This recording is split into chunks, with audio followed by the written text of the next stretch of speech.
Dans un cours précédent, on s'est intéressé au cas particulier de la décomposition du peroxyde d'hydrogène, car la vitesse de disparition du peroxyde d'hydrogène, par définition égale à l'opposé de la dérivée temporelle de sa concentration, obéit à une loi de vitesse d'ordre 1, c'est-à-dire qu'elle est proportionnelle à la concentration, où K est la constante de vitesse.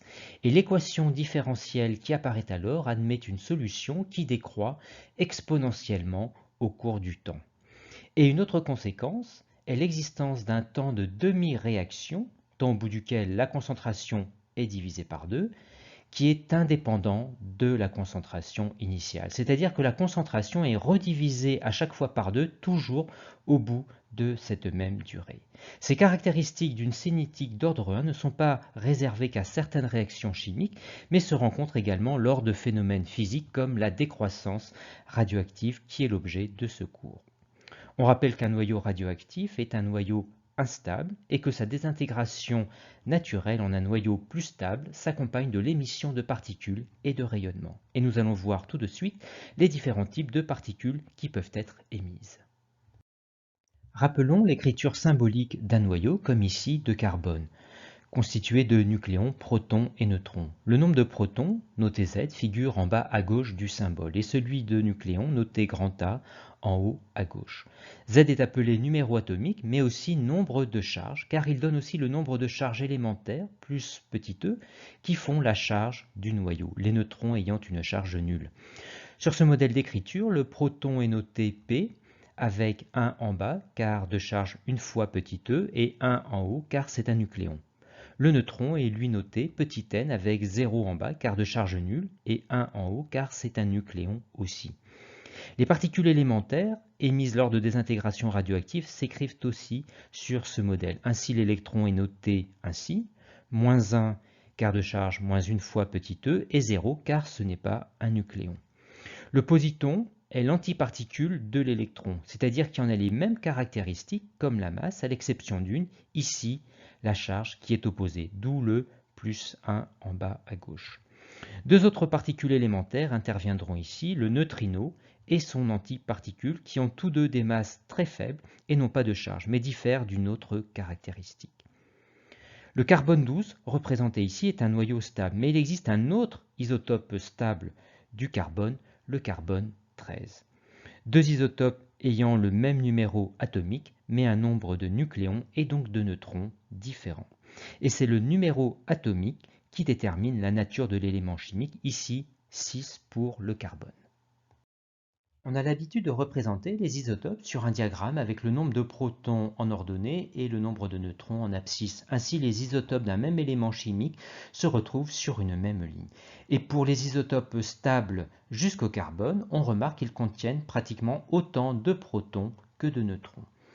Ces éléments admettent d'autres isotopes que ceux-ci, mais instables, comme le carbone 14, situé à droite de la ligne de stabilité, et donc possédant un excès de neutrons à l'origine de l'instabilité et donc de sa désintégration.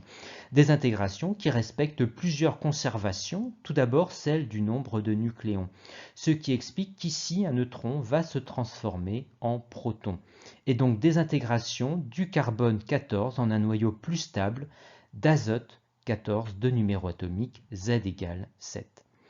Mais doit être respectée également la conservation de la charge électrique, et cela grâce à l'émission d'un électron pour annuler le nombre de charges totales à droite et retrouver la charge nulle du neutron. Une troisième conservation doit aussi être respectée, celle de l'énergie, et qui explique l'émission d'un antineutrino et d'un photon très énergétique correspondant au rayonnement gamma. En résumé, l'équation de désintégration du carbone 14 en un noyau plus stable d'azote 14 doit faire apparaître également l'électron, l'antineutrino et le photon gamma. De même, il existe un autre isotope instable du carbone, mais qui présente cette fois un excès de protons comme le carbone 11. Et cette fois, c'est un proton qui se transforme en un neutron.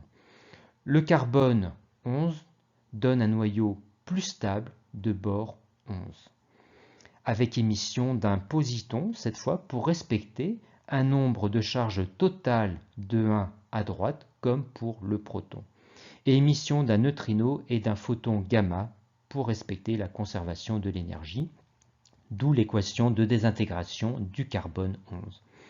On vérifie bien dans chaque équation de désintégration que dans le membre de droite, la somme des nombres de nucléons et la somme des nombres de charges redonnent bien les valeurs du noyau qui se désintègre. Ceci reste d'ailleurs vrai pour toute réaction nucléaire comme la fission ou la fusion. Pour distinguer ces deux situations de désintégration similaires, on parlera ici de radioactivité β- lorsqu'il y a émission d'un électron chargé moins, et ici de radioactivité β+ lorsqu'il y a émission d'un positon chargé plus. Il existe un troisième type de radioactivité, mais qui concerne les noyaux les plus lourds, la radioactivité alpha. Remarquons que la ligne de stabilité s'écarte de la première bisectrice sur sa droite. Les noyaux les plus lourds renferment donc davantage de neutrons que de protons pour être stables. Prenons l'exemple du polonium 210, instable et radioémetteur alpha. Son noyau étant trop lourd, il va émettre d'un coup 2 protons et 2 neutrons et donc descendre et reculer de 2 cases dans le diagramme pour former un noyau plus stable de plomb 206. Les 2 protons et les 2 neutrons sont expulsés sous forme d'un noyau d'hélium accompagné d'un photon gamma. Là encore, on vérifie qu'à droite, la somme des nombres de nucléons et de charges redonne les valeurs du polonium. 206 plus 4 donne bien 210 et 82 plus 2 font bien 84. Après avoir passé en revue les 3 types de radioactivité, on va s'intéresser à la loi qui régit la décroissance d'une population de noyaux radioactifs, N0 étant la population initiale à l'instant origine. Par analogie avec la cinétique chimique, on définit la vitesse instantanée de disparition des noyaux à l'instant t par l'opposé de la dérivée temporelle du nombre de noyaux grand N. Or, cette vitesse est d'autant plus grande que la population est grande. N figure donc au numérateur. N étant un nombre sans unité, la vitesse de disparition est donc en seconde moins 1, car le temps est au dénominateur dans la dérivée. Le paramètre lambda s'exprime donc aussi en seconde moins 1. Lambda représente donc la part de la population qui se désintègre par seconde à cet instant t. Lambda est en fait une constante, car la probabilité de désintégration d'un noyau est aléatoire et constante dans le temps, indépendamment de l'effectif de la population. Lambda dépend en revanche de la nature du noyau. On reconnaît là une équation différentielle qu'on réécrit sous la forme connue y' plus ay égale 0 avec a constant, dont la solution générale est de la forme exponentielle avec dans l'exposant le paramètre a, et la constante c identifiée aux conditions initiales. N est donc de la forme exponentielle avec la constante radioactive lambda dans l'exposant. On réécrit la solution générale à t égale 0, exponentielle de 0 égale 1, d'où c égale n0, qu'on remplace au-dessus, d'où l'expression de n qui traduit une décroissance exponentielle à partir de n0 conforme à une cinétique d'ordre 1. Et donc existence d'un temps de demi-vie qui est le temps au bout duquel la population est redivisée à chaque fois par 2. Et pour établir son expression, on écrit l'expression de grand N à cet instant particulier où la population a été divisée par 2. On divise par n0 de chaque côté, on inverse l'égalité, et pour isoler l'exposant de l'exponentielle, on applique la fonction ln, et enfin on divise par lambda pour isoler t1,5 qui est égal à ln de 2 sur lambda, un rapport qui montre que ce temps de demi-vie est indépendant de n0, mais comme lambda ne dépend que de la nature du noyau. Ainsi, la demi-vie du carbone 11 n'est que de 20 minutes, alors que celle du carbone 14 est d'environ 5700 ans. Ce que mesurent les appareils, c'est la vitesse de disparition, c'est-à-dire le nombre de noyaux désintégrés par seconde et qu'on appelle couramment activité, notée grand A, et dont l'unité, le becquerel, en hommage à Henri Becquerel, le découvreur de la radioactivité, correspond au nombre de désintégrations par seconde. L'activité est donc proportionnelle à n, qu'on remplace par son expression pour obtenir celle de A. L'activité décroît donc exponentiellement également à partir de l'activité initiale A0 égale lambda fois n0. Et donc une activité aussi divisée par 2 à chaque fois au bout du même temps de demi-vie. En application, nous allons voir ici comment la décroissance exponentielle d'une population de noyaux radioactifs est mise à profit pour effectuer une datation, comme celle de ces fossiles fabriqués à partir de bois d'arbres abattus il y a très longtemps. Du bois qui a incorporé pendant son existence du carbone provenant du dioxyde de carbone de l'atmosphère, essentiellement l'isotope 12 et stable du carbone. Or, la capture dans la haute atmosphère d'un neutron venu de l'espace, comme il en arrive en permanence, par un noyau d'azote, conduit à la formation de carbone 14 avec émission d'un proton. Ce carbone 14 se retrouve grâce au cycle du carbone dans le dioxyde de carbone et donc aussi dans le bois. Or, le carbone 14 est radioactif, sa population décroît donc exponentiellement, comme on l'a vu.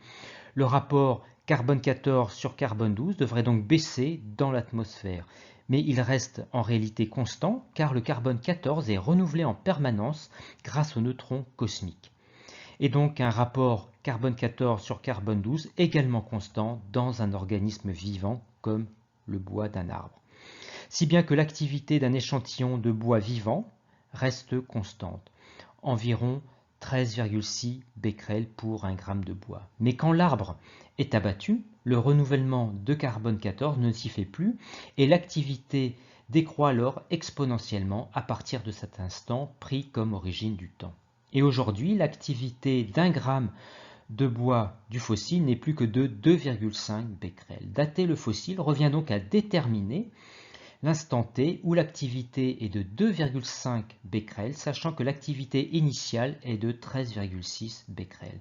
On exploite pour cela l'expression de l'activité dans laquelle on isole t.